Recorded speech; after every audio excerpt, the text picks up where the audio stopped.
Shalom Bapak Ibu Saudara yang terkasih. Bisa lebih semangat lagi, shalom. Shalom, saya percaya berkat kasih dan kemurahan Tuhan melimpah atas hidup kita sepanjang minggu ini. Mari bisa berikan salam Immanuel buat saudara-saudara kita yang terkasih. Mari saya undang untuk bangkit berdiri, kita akan mulai ibadah kita pagi hari ini. Bawa kami Tuhan ke gunung kudus-Mu, biar kemuliaan-Mu melingkupi setiap kami Tuhan, sehingga jiwa kami boleh dipuaskan. Bawaku ke gunung kudus-Mu, di tempat kediaman-Mu, biar kemuliaan melingkupi hidupku dan jiwaku kan dipuaskan. Hanya dekat-Mu itu yang ku perlu. Kau sumber penghiburanku, dan Kau yang ubahkan air mataku jadi lembah yang bermata air. Sebab itu ku memuji-Mu, Engkau Allahku. Mulutku kan selalu puji-Mu dan angkat tangan sembah-Mu, tinggikan nama-Mu, Yesus, kemuliaan bagi-Mu. Kami menyembah-Mu pagi hari ini Tuhan. Bawaku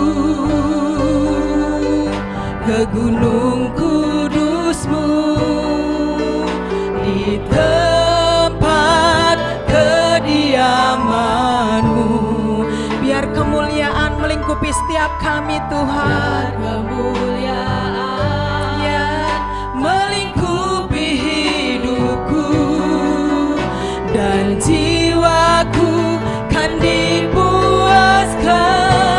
Hanya dekat-Mu itu yang ku perlu. Amin. Kau sumber penghiburanku, dan Kau yang ubahkan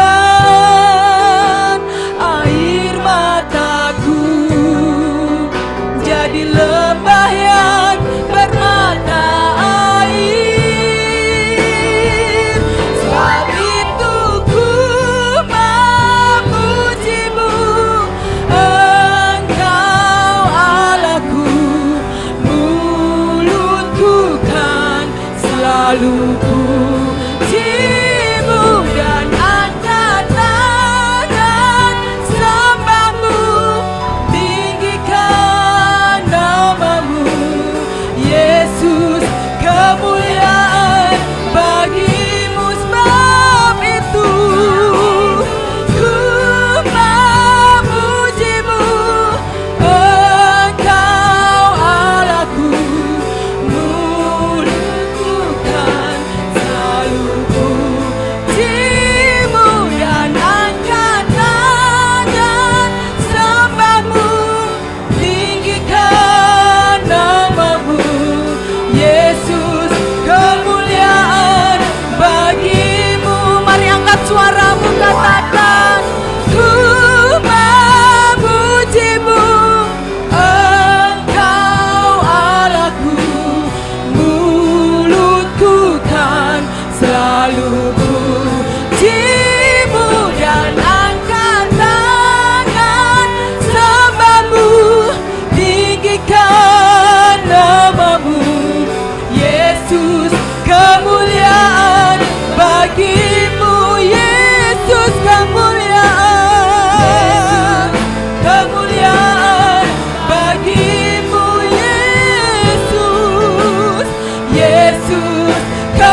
bersyukur Tuhan buat kemurahan-Mu, buat kasih setia-Mu dalam hidupku.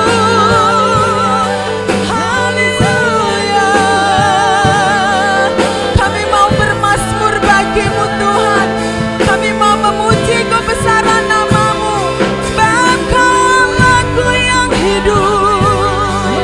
Kau layak disembah, Kau layak dipuji. Kau satu-satunya pengharapanku, Yesus. Haleluya, haleluya. Biar jiwa kami memuji-Mu, biar hati kami menyembah-Mu. Terpujilah Kau Tuhan. Haleluya. Terima kasih Yesus.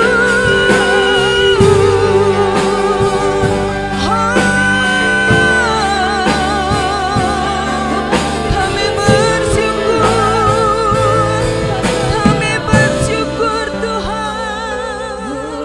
Haleluya. Terima kasih Tuhan, Kau Allah yang setia, Kau Allah yang baik. Haleluya.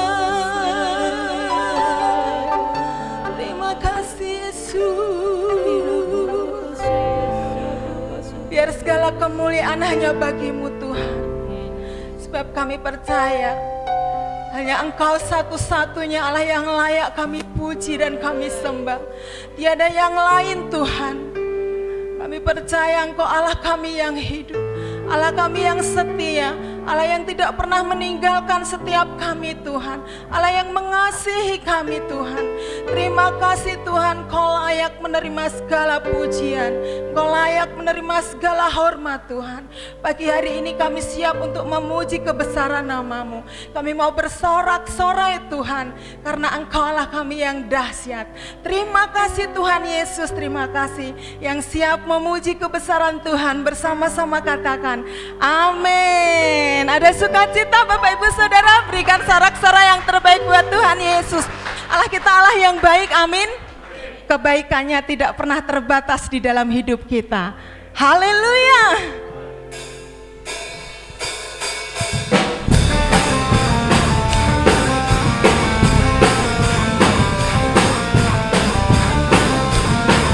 Mari kita bersuka di dalam Tuhan Yesus. Bukti karya-Mu nyata, dari hari ke hari, ke hari. Besar cinta-Mu Tuhan. Amin. Dari generasi ke generasi, Kau angkat sakitku, Kau angkat beban hidupku. Tuhan Yesus sungguh baik, sangat baik, teramat baik. Tuhan Yesus sungguh dahsyat, sangat dahsyat, teramat dahsyat. Haleluya.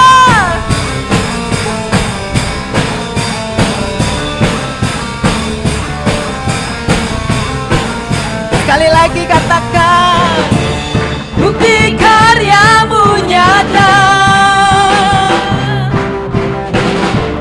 dari hari ke hari. Besar cinta-Mu nyata, dari generasi ke generasi, ke generasi. Mari imani, Kau angkat sakitku, Kau angkat beban hidupku. Tuhan Yesus sungguh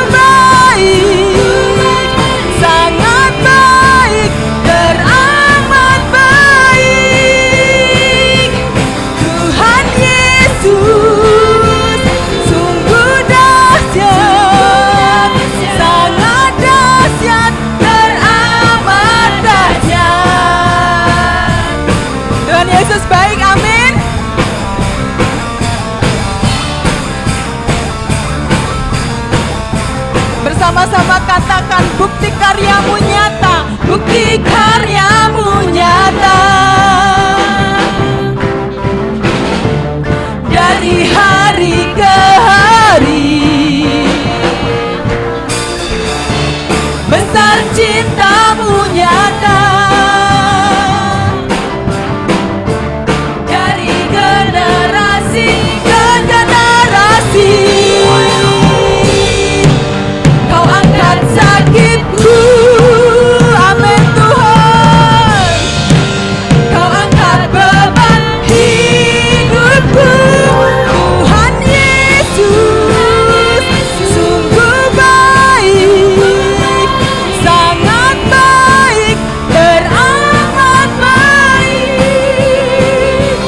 Tuhan Yesus, sungguh dahsyat, sangat dahsyat, teramat. Bisa angkat jempolnya buat Tuhan.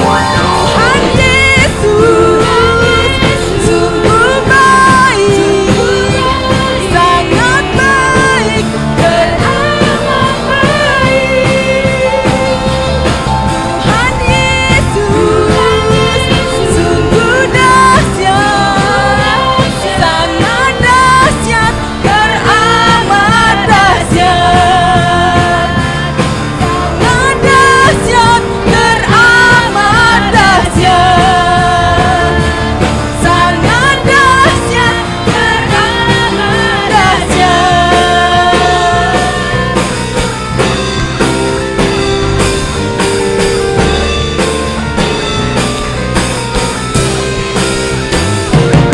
Haleluya. Berikan sorak-sorai buat Tuhan Yesus. Silakan duduk Bapak Ibu Saudara. Kami percaya Tuhan, Kau selalu menolong hidup kami. Engkau selalu menjaga setiap hidup kami Tuhan. Pertolongan-Mu tidak pernah terlambat Tuhan. Bahkan sehelai rambut kami pun tidak akan pernah jatuh tanpa seizin-Mu.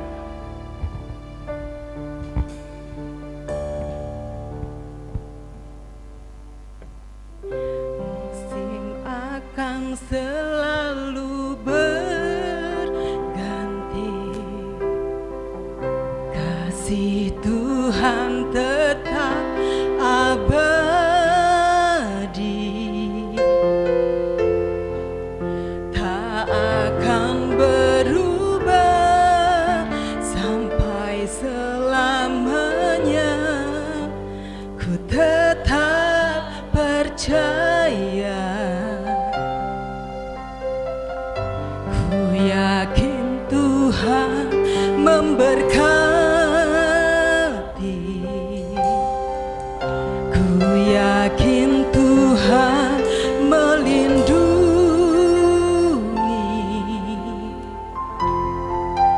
Burung di udara Tuhan pelihara, karena kasih-Nya.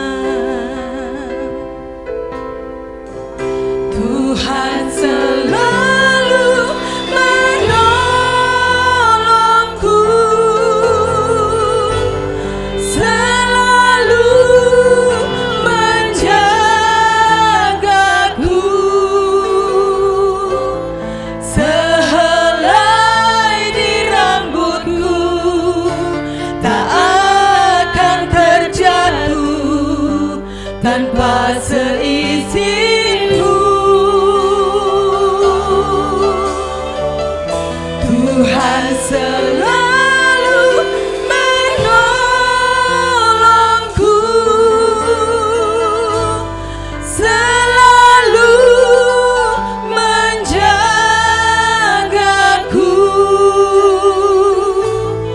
Dia mengenyangkanku dan peliharaku seumur hidupku.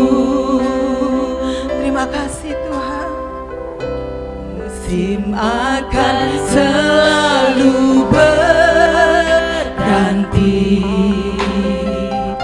kasih Tuhan tetap abadi.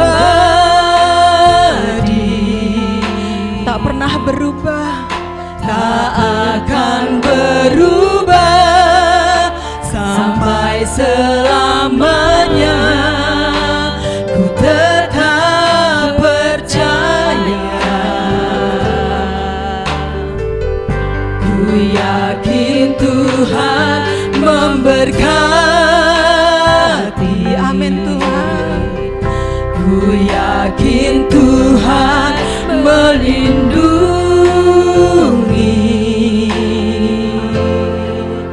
burung di udara, Tuhan pelihara karena kasih-Nya.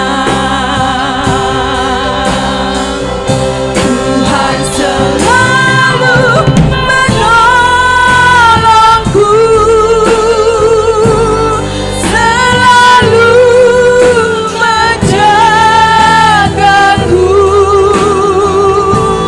sehelai di rambutku tak akan terjatuh tanpa seizinku. Kau Tuhan selalu menolongku, selalu menjagaku, Dia mengenyangkanku dan peliharaku seumur hidupku. Mari saya undang Bapak Ibu Saudara untuk bangkit berdiri, katakan Tuhan selalu menolongku, selalu menjagaku, sehelai di rambutku tak akan terjatuh tanpa seizinku. Oh Tuhan selalu menolongku, selalu menjagaku, Dia mengenyangkanku dan peliharaku seumur hidupku. Tuhan selalu menolongku, selalu menjagaku, sehelai di rambutku tak akan terjatuh tanpa seizinku. Kau Tuhan selalu menolongku, selalu menjagaku, Dia mengenyangkanku dan peliharaku seumur hidup. Mari angkat tanganmu di hadapan Tuhan, imani lagu ini, katakan Tuhan selalu menolongku, selalu menjagaku, sehelai di rambutku tak akan terjatuh tanpa seizinku. Tuhan selalu menolongku, selalu menjagaku, Dia mengenyangkanku dan peliharaku seumur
kami bangga mempunyai Allah seperti Engkau ya Tuhan.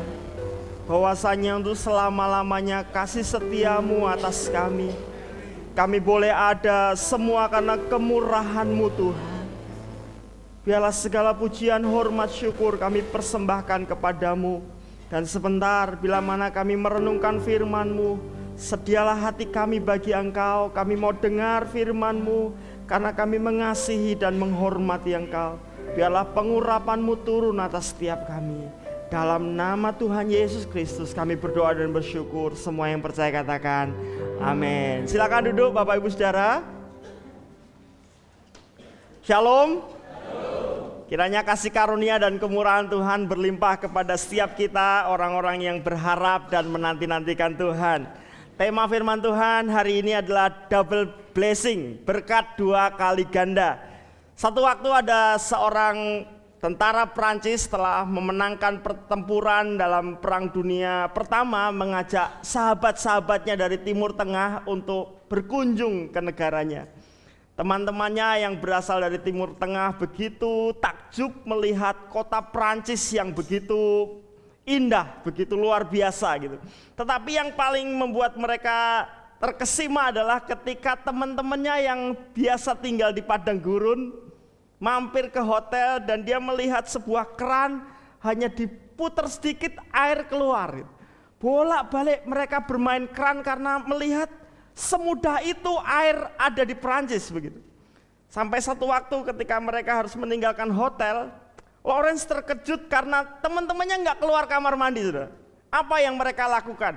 Mereka coba mau bongkar itu keran, saudara. Ditanya, kenapa kamu lakukan itu?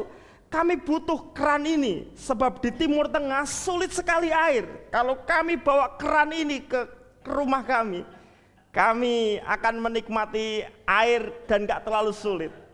Lawrence kemudian berkata, itu bukan sumber air, itu hanya keran. Bapak Ibu Saudara, banyak orang-orang yang berusaha mencari berkat tanpa menemukan sumbernya. Nah, hari ini kita ada di sini karena kita percaya bahwa Tuhanlah sumber berkat kita. Amin. Tuhanlah yang menjadi jawaban hidup kita, penolong hidup kita, pemelihara hidup kita. Tuhan sumber berkat. Dan pastikan hidup kita seperti yang Tuhan harapkan, seperti yang Tuhan kehendaki. Saya percaya ketika kita tinggal dalam kehendak Tuhan, tidak hanya berkat, tapi double berkat yang Tuhan sediakan buat kita. Amin. Kita akan lanjutkan perenungan firman Tuhan yang sudah sampai dalam Yosua pasal yang ke-16. Saya akan membacakan untuk kita ayat yang keempat, Yosua 16 ayat yang keempat.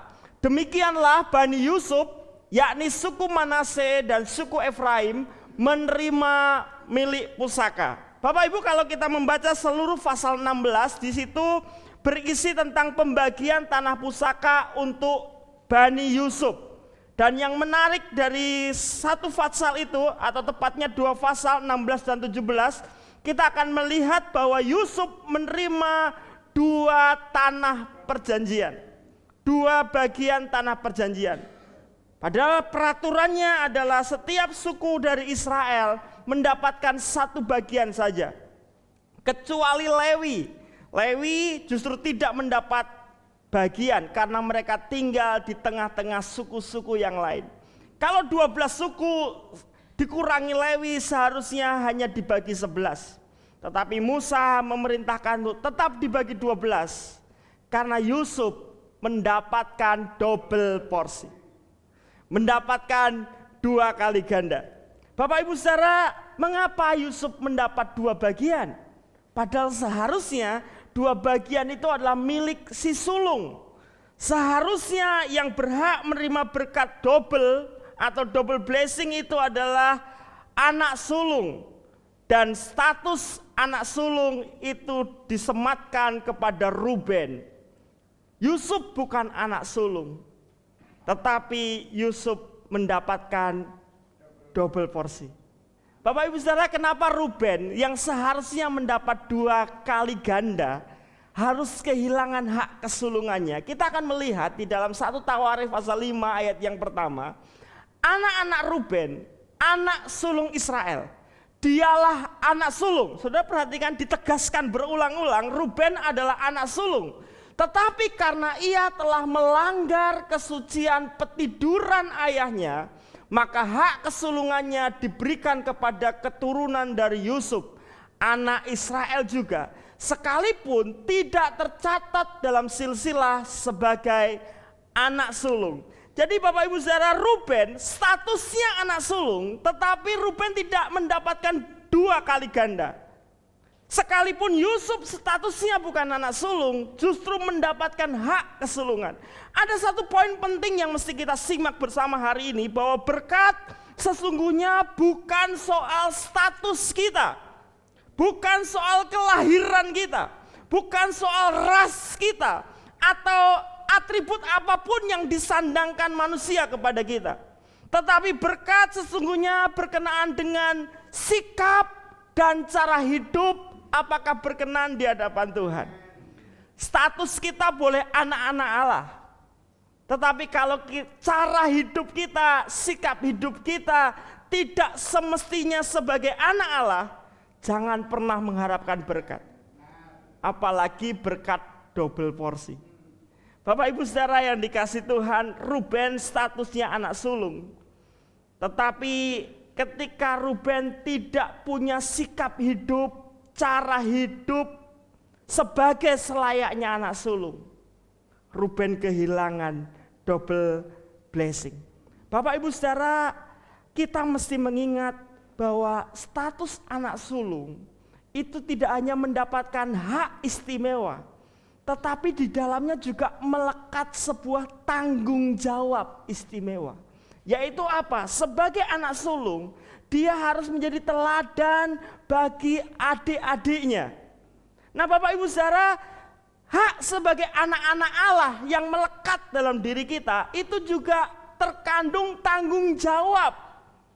Saudara dan saya dipilih menjadi anak-anak Allah bukan karena kita lebih hebat dari yang lain, bukan.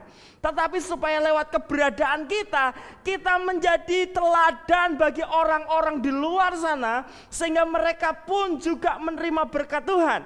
Amin saudara. Itu sebabnya anak-anak Tuhan diberi kepercayaan berkat ganda, karena kita diberi tanggung jawab yang istimewa juga. Itu sebabnya mari belajar seperti Yusuf. Statusnya bukan anak sulung, tetapi ketika sikap hidupnya, cara hidupnya sungguh-sungguh menjadi teladan bagi saudara-saudara yang lain, Tuhan mempercayakan hak kesulungan itu kepada Yusuf. Hari ini kita akan melihat paling tidak ada 3 sikap dan cara hidup Yusuf yang sangat signifikan, yang kemudian mendatangkan double blessing itu.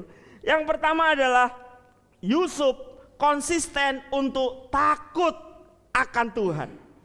Takut akan Tuhan itu berarti menghormati dan mengakui kedaulatan Tuhan atas hidupnya. Nah saudara, takut akan Tuhan itu seringkali diomongkan kepada orang-orang Kristen. Kita percaya, oh saya takut akan Tuhan Pak. Tapi hal yang paling signifikan adalah, bukti yang paling sederhana adalah tidak kompromi dengan dosa. Bapak Ibu Saudara, banyak orang punya atribut Kristen, rajin beribadah, bahkan melayani, bahkan menjadi pendeta seperti saya. Tapi persoalannya adalah, apakah kita betul-betul hidup dalam kebenaran atau kita masih saja mengkompromikan dosa? Ruben kehilangan hak kesulungan karena dia kompromi dengan dosa. Firman Tuhan tadi mengatakan Ruben ternyata telah mencemari kesucian ranjang ayahnya. Ruben terlibat kejahatan dengan meniduri ibu tirinya sendiri. Tapi sadarkah saudara bahwa dosa yang begitu mencolok, dosa yang begitu besar itu tidak terjadi dengan tiba-tiba. Tidak ada orang yang tiba-tiba melakukan dosa yang begitu fatal. Tidak ada. Semua itu dimulai dari kompromi yang kecil-kecil sampai kemudian jadi habit, naik levelnya dan boom. Saya yakin tidak ada orang yang tiba-tiba korupsi sekian triliun. Itu dimulai dari ngaman ke ballpoint di kantor. Itu dimulai dari, waduh ini ada penggaris di tempat kerjaan, daripada nganggur diamanke. Lama-lama kursi kantor, lama-lama sak bose dideleke. Bapak Ibu Saudara, coba kita lihat di dalam Kejadian pasal 37 ayat 2. Inilah riwayat keturunan Yakub. Yusuf tak kalah berumur 17 tahun, jadi masih muda, biasa menggembalakan kambing domba bersama-sama dengan saudara-saudaranya, anak-anak Bilha dan Silpa, kedua istri ayahnya. Dan Yusuf menyampaikan kepada ayahnya kabar tentang kejahatan saudara-saudaranya. Jadi Ruben itu tidak tiba-tiba melakukan dosa yang mencolok, yang begitu fatal, dengan kemudian mencemari petiduran ayahnya. Enggak. Tetapi Ruben, sebenarnya kalau saya membaca kisah-kisah Ruben, cukup baik dibanding saudara-saudara yang lain. Dia tidak seperti Yehuda yang merencanakan untuk membunuh Yusuf. Bahkan Ruben berusaha melindungi adiknya. Tetapi ternyata Ruben tidak pernah membuat pilihan yang tegas, manakala adik-adiknya merencanakan kejahatan. Ruben enggak, dia kakak pertama, dia harusnya berkata, enggak, ini dosa, saya enggak mau. Saya yakin kalau Ruben tegas dalam menentukan sikap, adik-adiknya akan berpikir dua kali. Tapi karena Ruben tidak pernah dengan tegas menunjukkan saya berdiri di atas kebenaran, adik-adiknya menjadi liar dalam melakukan kejahatan. Tapi saudara perhatikan Yusuf, walaupun dia anak laki-laki nomor 11 dari 12 bersaudara, dia termasuk yang bagian-bagian bawah. Tapi firman Tuhan menunjukkan Yusuf tidak pernah mau melakukan kejahatan bersama-sama dengan saudara-saudaranya. Bahkan Yusuf berani ngomong sama papahnya, "Pah, kakak-kakak bikin dosa, kakak-kakak bikin kejahatan di padang." Bapak Ibu Saudara, Yusuf tidak mau berbuat jahat bersama-sama saudara-saudaranya. Bahkan berani melaporkan kejahatan kakak-kakaknya kepada Yakub, papanya. Ini masalah kebiasaan. Mudah? Oh enggak. Yusuf dibenci saudara-saudaranya. Enggak enak loh saudara, di tengah-tengah kantor, di tempat pekerjaan, ketika yang lain berkata, "Ora iso mangkat gasik yo balik gasik toh." Dan kita tetap strike. Saya mau tetap on time, pulang kerja. Entah saya diawasi atau tidak, saya mau tetap jujur, mengerjakan bagian saya seluruh-seluruhnya, sebaik-baiknya. Gak gampang. Apalagi di tengah-tengah komunitas yang menganggap, ya cuma ngambil sedikit jam waktu kerja ndak apa-apa. Mumpung di kantor ada wifi, sambil nunggu kerjaan, lakukan yang lain. Bapak Ibu Saudara, Yusuf konsisten hidup benar. Dan konsistensi Yusuf itu dibuktikan. Bahkan ketika dia menjadi budak Potifar, mendapat sebuah peluang istimewa. Ketika istri Potifar yang namanya Tante Po itu tertarik dengan Yusuf, Yusuf tetap berkata, enggak. Waktu istri Potifar melepaskan jubahnya, tradisi Israel menceritakan dia sedang menutupi mata dewa Mesir. Yusuf gak ada yang lihat karena dewanya udah ditutupi dengan kainnya. Tetapi Yusuf berkata, ada sepasang mata yang terus melihat saya. Inilah takut akan Tuhan. Bapak Ibu Saudara, Ruben kehilangan hak kesulungan karena dia mengkompromikan dosa yang kecil-kecil. Mungkin dia gak berbuat, adik-adiknya yang nakal, tetapi dia tidak pernah melarang adik-adiknya. Dia melakukan pembiaran, dia mulai kompromi, sedikit, lama-lama jadi kebiasaan. Dan ketika jadi kebiasaan, tiba-tiba dosa menjadi jerat atas hidup kita. Bapak Ibu Saudara, mungkin kita akan diperhadapkan dengan banyak kesempatan untuk bikin dosa. Tetapi pastikan kita belajar seperti Yusuf. Saya begitu bersyukur mendengar anak-anak kita remaja, pemuda yang mulai kerja. Dan saya mendengar 1-2 orang, bahkan beberapa, menunjukkan integritasnya. Di kantor mereka dipercaya, di pekerjaan mereka dipercaya, bahkan baru awal-awal bekerja sudah mendapat kepercayaan. Karena apa? Orang Sinai terkenal jujur. Wow. Bapak Ibu Saudara, apapun status kita, mau pegawai rendahan atau level bos, kalau kita belajar punya integritas seperti Yusuf, percayalah, itu menjadi pondasi bagi kesuksesan kita. Bapak Ibu Saudara, apapun situasinya dan bagaimanapun resikonya, Yusuf tidak pernah mau kompromi dengan dosa. Apakah mudah? Enggak. Dia harus sendirian dimusuhi saudara-saudaranya. Dia harus dibuang ke sumur kering, dijual sebagai budak. Bahkan kemudian dia masuk penjara tanpa pengadilan yang adil. Tetapi sekalipun posisi Yusuf ada di tempat yang paling bawah, ketika mata Tuhan melihat ada orang yang sungguh-sungguh takut akan Tuhan, yang tidak kompromi dengan dosa, Tuhan sanggup mempromosikan Yusuf, bahkan mengangkat menjadi orang yang penting, tidak hanya bagi orang-orang Mesir, tapi pada belahan dunia pada waktu itu. Bapak Ibu, sebenarnya banyak orang itu gak takut berbuat dosa, hanya takut resikonya. Ini yang masalah. Seringkali kita melakukan pertimbangan, melakukan atau tidak melakukan, ukurannya bukan takut Tuhan atau enggak. Tapi seringkali ukurannya hanya apa? Berisiko atau enggak. Kalau lampu lalu lintas berwarna merah, kita berpikir ini harus berhenti. Karena kalau saya melanggar itu dosa. Tapi banyak kita yang enggak melakukan itu. Kita mikirnya cuma gini, ono polisi apa ora? Nanti kalau saya ketilang bagaimana? Kita selalu berpikir resikonya. Kalau banyak orang tidak berzina kadang-kadang bukan karena takut dosa. Cuma takut karena kalau kena penyakit seksual. Kalau saya mencuri bukan karena takut itu dosa, tapi takut kalau ketahuan. Bapak Ibu Saudara, banyak orang sebenarnya nggak takut berbuat dosa, hanya takut resikonya.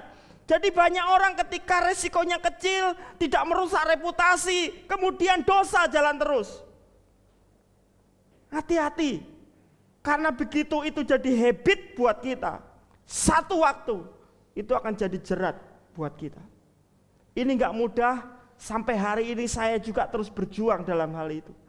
Masing-masing kita punya sisi-sisi lemah, mungkin ada yang lemah dalam keuangan, ada yang lemah dalam seksual, mudah jatuh cinta, ora iso ndelok wong ayu.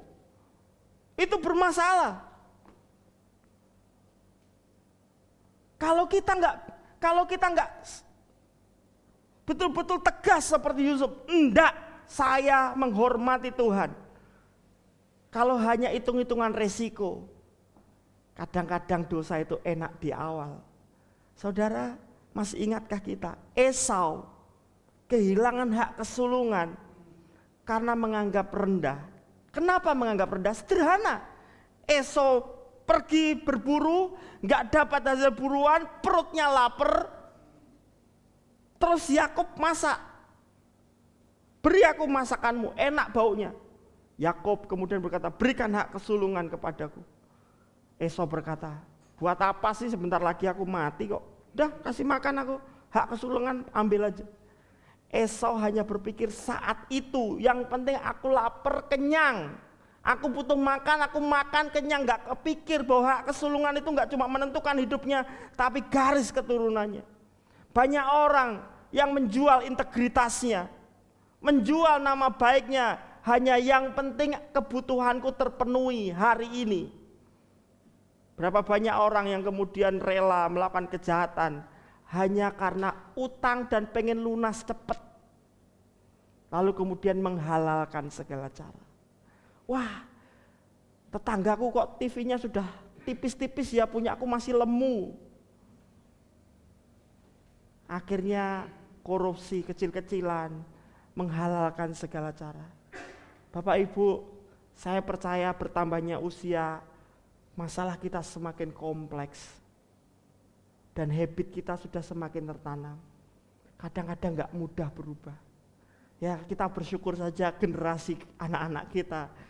Awal-awal masuk kerja saya mendengar sudah mulai menunjukkan kualitas pribadinya.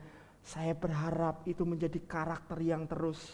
Karena sampai kapanpun orang-orang yang berkarakter seperti Yusuf akan mendapat promosi dari Tuhan.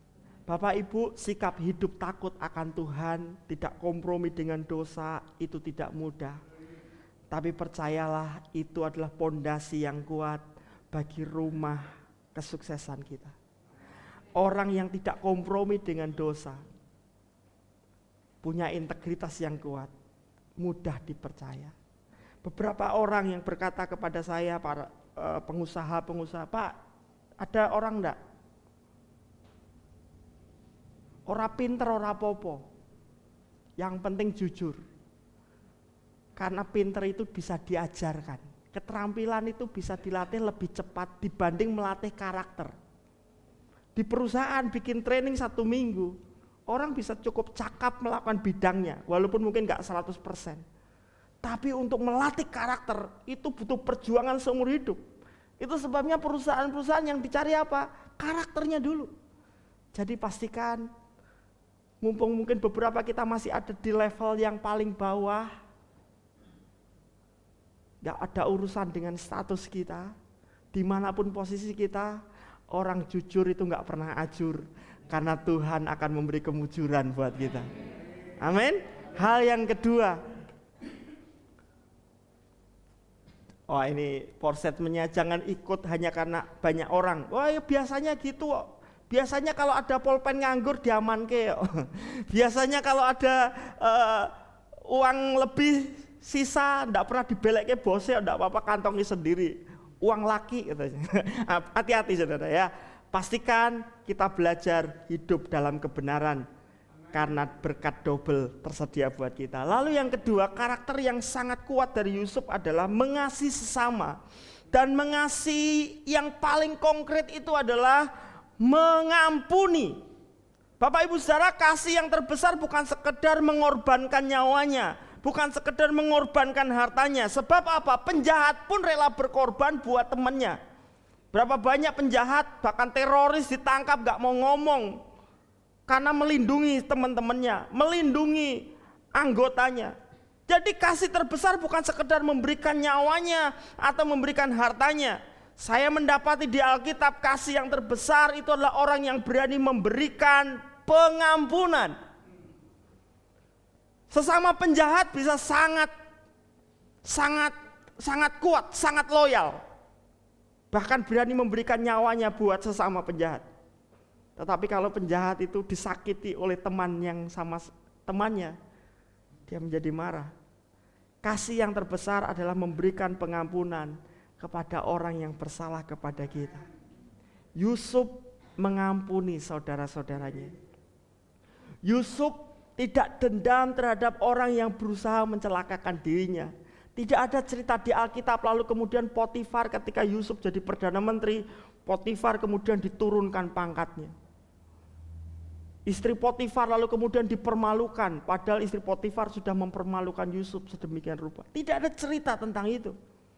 Yusuf betul-betul memilih untuk tidak dendam kepada orang-orang yang berusaha mencelakakan.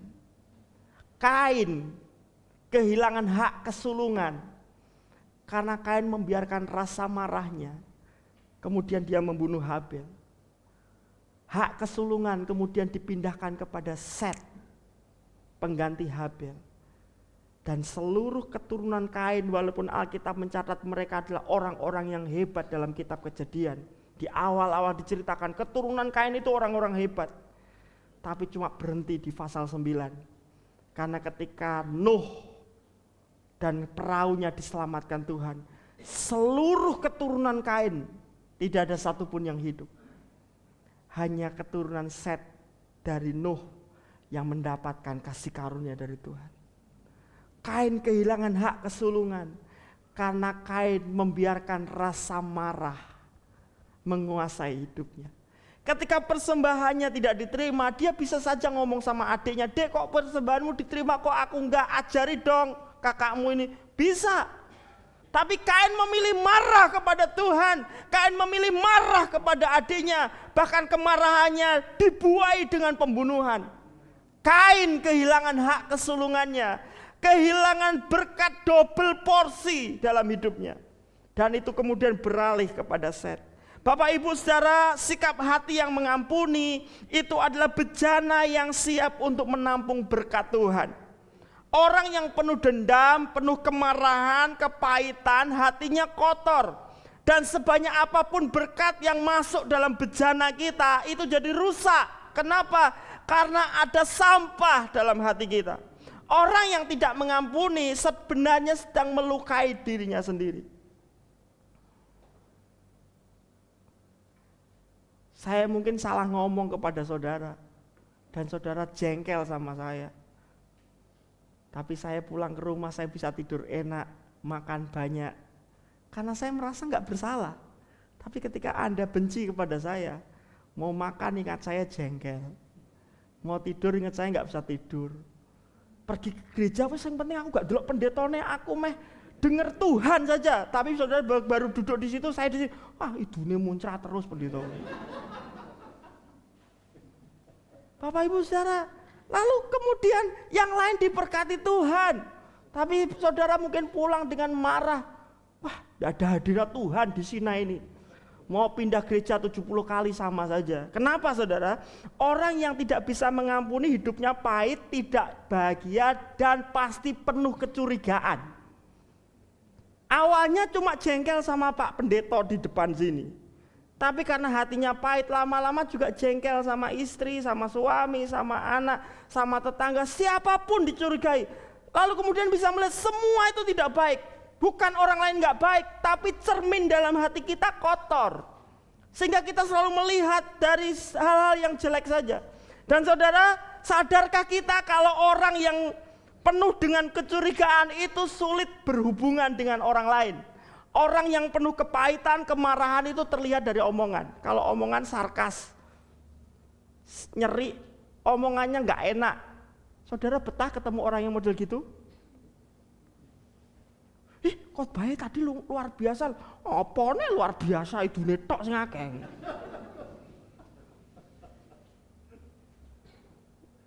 Nanti yang muncul ada kepahitan. Terus kalau saudara ketemu sama orang yang ngomongnya negatif, terus seneng enggak saudara?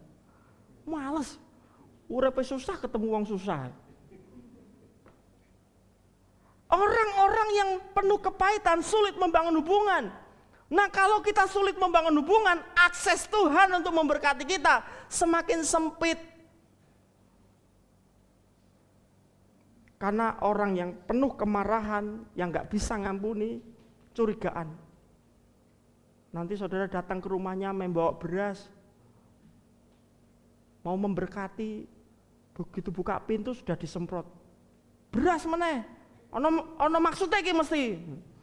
Go bali ras itu. Saya lihat kalau hidup kita penuh kepahitan, tampilannya mesti curiga semua.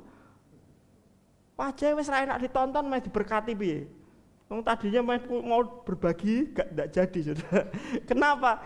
Karena penuh kemarahan. Nah, bagaimana kita belajar mengampuni? Mari belajar seperti Yusuf, Saudara.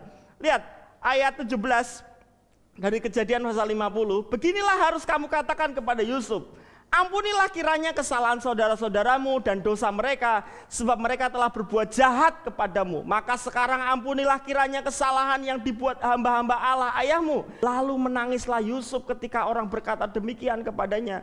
Juga saudara-saudaranya datang sendiri dan sujud di depannya serta berkata, kami datang untuk menjadi budakmu. Saudara lihat komentar Yusuf. Tetapi Yusuf berkata kepada mereka, janganlah takut, sebab aku inikah pengganti Allah? Memang kamu telah mereka-rekakan yang jahat terhadap aku, tetapi Allah telah mereka-rekakannya untuk kebaikan, dengan maksud melakukan seperti yang terjadi sekarang ini, yakni memelihara hidup suatu bangsa yang besar. Jadi janganlah takut, aku akan menanggung makananmu dan makan anak-anakmu juga. Demikianlah Yusuf menghiburkan mereka dan menenangkan hati mereka dalam perkataannya. Cara-cara sederhana mengampuni. Yang pertama saudara, mari sadari bahwa Tuhan pegang kendali atas hidup kita. Saudara, kalau kita dilukai orang, hawane mbales. Wong pendeta yang ngono kok. Pendeta juga manusia gitu. Tapi ketika kita sama-sama sadar bahwa Tuhan itu baik, amin, Dia pegang kendali atas hidup kita, kita jadi bisa melepaskan pengampunan. Oh tapi Pak, orang tuaku itu jahat banget. Tapi Pak, suamiku, tapi Pak, teman bisnisku ini, waduh, tapi teman kerjaku ini, wah, kalau lihat dia nek aku Pak, ya jangan lihat dia. Lihat Tuhan yang pegang kendali atas hidup saudara dan saya. Yusuf berkata, apakah aku pengganti Tuhan? Aku bukan Tuhan. Orang yang tidak mau mengampuni, itu sebenarnya mau mengganti posisinya Tuhan. Karena dia mau jadi hakim buat saudaranya. Wah, saya sudah diperkosa sama dia berkali-kali. Kalau kita mau balas, berarti kita jadi hakim atas orang itu. Kita kan nggak ngerti, mungkin masa lalunya dia juga dulu pernah dilecehkan, masa kecilnya dia kehilangan orang tua, atau macam-macam. Kita nggak pernah ngerti kehidupan orang secara utuh, sehingga kemudian dia berbuat jahat kepada kita. Kalau kita mau balas, sebenarnya kita mau menghakimi orang itu. Kita bukan Tuhan. Bapak Ibu, jadi Tuhan itu berat. Biar Tuhan saja. Amin. Kita nggak bisa jadi hakim atas orang lain. Mengampuni adalah bukti bahwa kita memilih untuk membiarkan Tuhan menjadi hakim atas hidup kita. Jadi yang pertama, sadari betul bahwa Allahku itu baik. Dia berdaulat atas hidupku.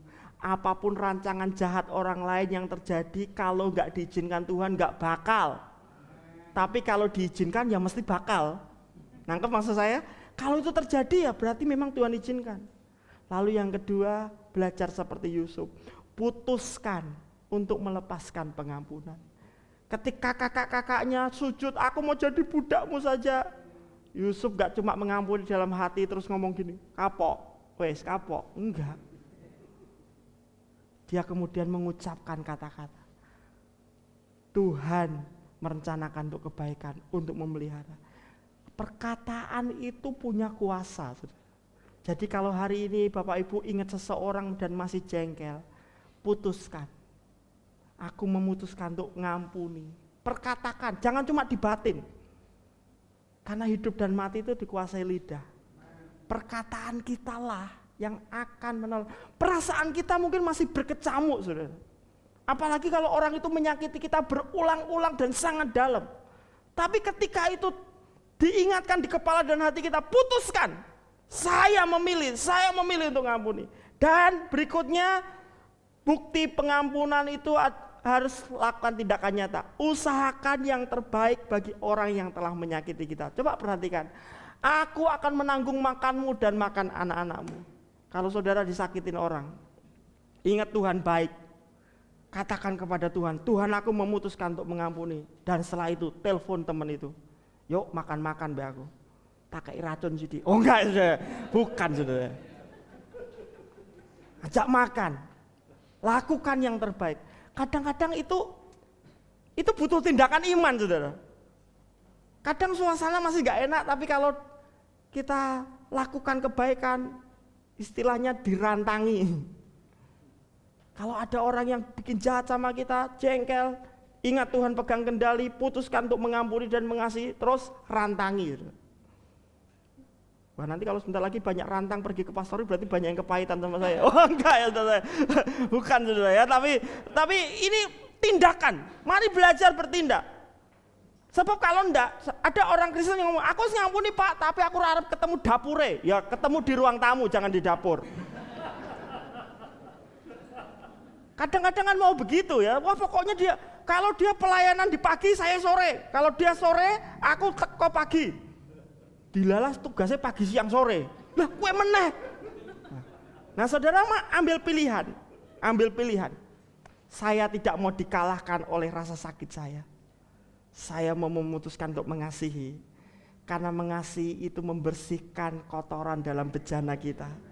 Dan kalau bejananya bersih, berkat Tuhan siap turun atas kita. Wow. Yang terakhir saudara, bertanggung jawab. Singkat saja, Yusuf mengerjakan bagiannya dengan sungguh-sungguh. Status Yusuf itu turun terus saudara. Dari anak konglomerat berubah menjadi budak, bahkan kemudian menjadi nabi. Tetapi apapun statusnya, Yusuf menunjukkan kualitas sikap dan cara hidupnya. Status Yusuf tidak pernah menghalanginya untuk melakukan yang terbaik atas semua yang dipercayakan kepada dia.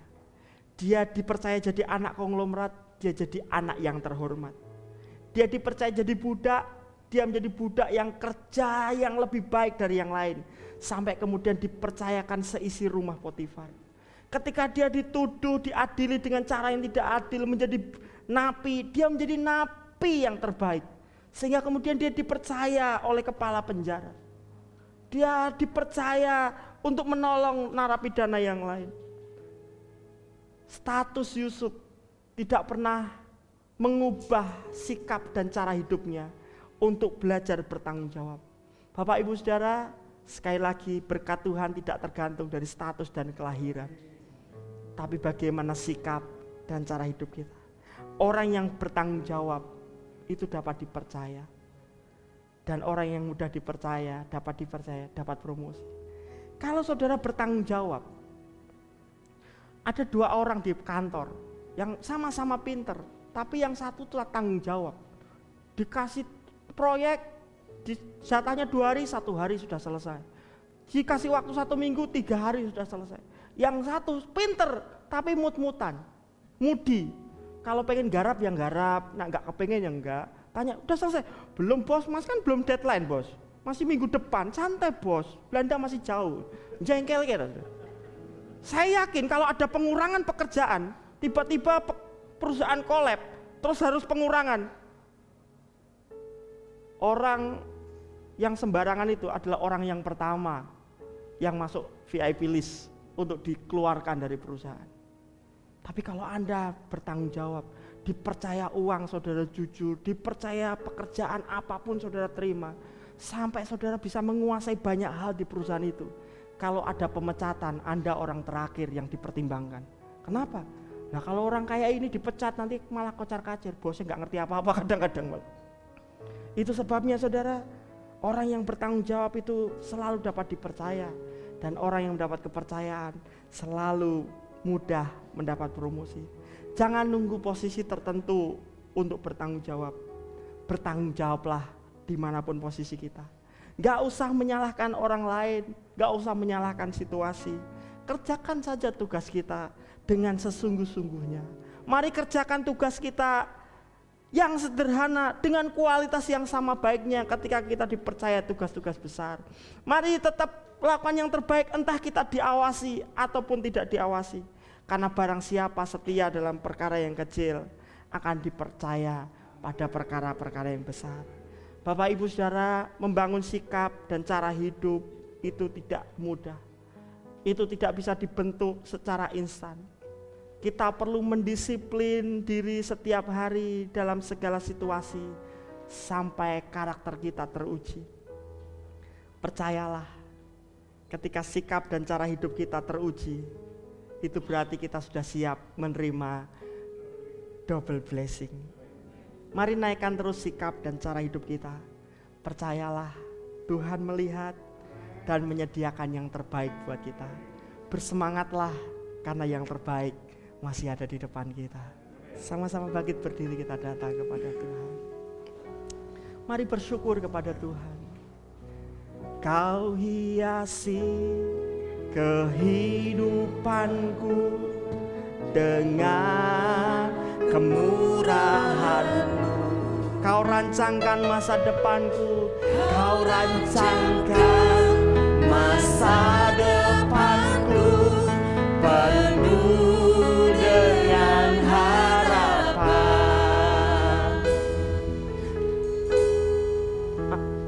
Aku ada saat ini, semua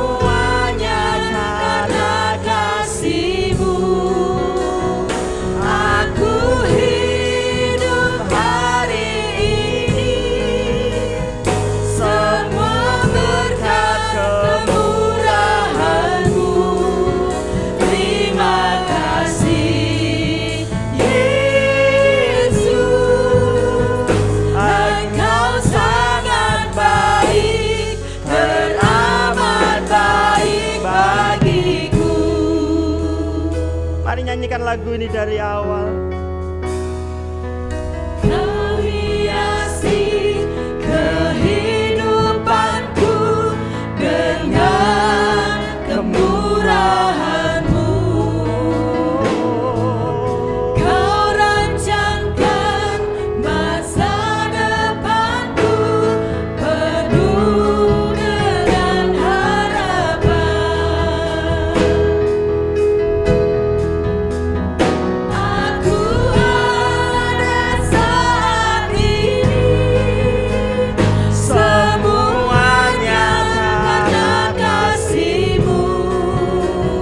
Aku hidup hari ini, semua berkat kemurahan-Mu. Terima kasih Yesus, Engkau sangat baik, teramat baik bagiku. Bapak Ibu, berkat Tuhan itu tidak tergantung status kita, tapi bagaimana sikap dan cara hidup kita. Status kita boleh anak-anak Tuhan, tapi kalau cara hidup kita tidak seperti yang Tuhan harapkan, kita akan kehilangan banyak kesempatan dan berkat Tuhan. Apapun status dan posisi kita hari-hari ini, mungkin kita sedang ada dalam posisi yang baik, bersyukurlah. Dan mari belajar bertanggung jawab di sana. Tapi mungkin beberapa kita sedang ada di sumur yang kering, tidak punya siapa-siapa, tidak punya apa-apa. Atau kita menjadi budak seperti Yusuf, yang hidup dari belas kasihan orang lain. Atau bahkan mungkin kita seperti seorang napi yang tidak punya masa depan. Tapi di posisi manapun kita berada, mari tunjukkan kualitas kita. Emas sekalipun ada dalam kubangan, dia tetap akan bernilai mahal. Karena tidak ditentukan dari kondisi dan situasinya, tapi ditentukan dari kualitas hidupnya. Mari naikkan kualitas hidup kita. Oleh anugerah Tuhan kita telah menjadi anak-anak Allah. Dan mari berlaku sebagai anak-anak Allah yang terhormat. Takutlah akan Tuhan dengan tidak kompromi terhadap dosa. Terus belajar mengasihi dengan melepaskan pengampunan kepada semua orang yang berusaha melukai kita. Dan mari terus bertanggung jawab apapun yang Tuhan percayakan kepada kita, biar kita kerjakan dengan penuh tanggung jawab. Aku ada saat ini, semuanya karena kasih-Mu. Terima kasih Tuhan. Aku hidup hari ini, semua berkat kemurahan-Mu. Terima kasih Yesus, Engkau sangat baik, teramat baik. Aku ada saat ini, semuanya karena kasih-Mu. Aku hidup hari ini, semua berkat kemurahan-Mu. Terima kasih Yesus, Engkau sangat baik, teramat baik bagiku. Kami datang kepadamu Tuhan. Kami bersyukur buat jaminan penyertaan-Mu yang tidak pernah habis atas kami. Kami bersyukur karena Engkau satu-satunya sumber berkat yang tidak pernah habis dalam hidup kami. Sebab itu Tuhan, dalam posisi apapun, dalam situasi seperti apapun, ajari kami tetap percaya bahwa Engkau pegang kendali atas hidup kami. Engkau baik dan menyediakan yang terbaik bagi kami. Hanya ajari kami untuk lebih takut akan Engkau, menghormati Engkau dengan tidak kompromi terhadap dosa, lebih mengasihi sesama, sebab itu yang Engkau inginkan atas hidup kami. Dan beranikan kami untuk mengambil tanggung jawab sekecil apapun yang Kau percayakan kepada kami. Kami mau lakukan yang terbaik seperti untuk Tuhan dan bukan untuk manusia. Engkau yang melihat pergumulan kami masing-masing. Beberapa kami mungkin sedang ada di sumur kering, menjadi budak, menjadi narapidana, dalam situasi-situasi yang sulit dan terjepit. Tapi biarlah kami mengarahkan hati kami kepada Engkau, sebab kami percaya mata Tuhan menjelajah di seluruh bumi untuk melihat, mencari orang-orang yang bersungguh hati kepadamu. Biarlah Engkau menemukan kami Tuhan, dan biarlah Engkau yang mengangkat kami menjadi orang-orang yang luar biasa. Terima kasih sebab kemenangan demi kemenangan, kemuliaan demi kemuliaan, berkat demi berkat tersedia bagi kami, orang-orang yang berjalan dalam kehendak dan rancangan Tuhan. Terima kasih Tuhan, dalam nama Yesus kami berdoa dan bersyukur. Amin.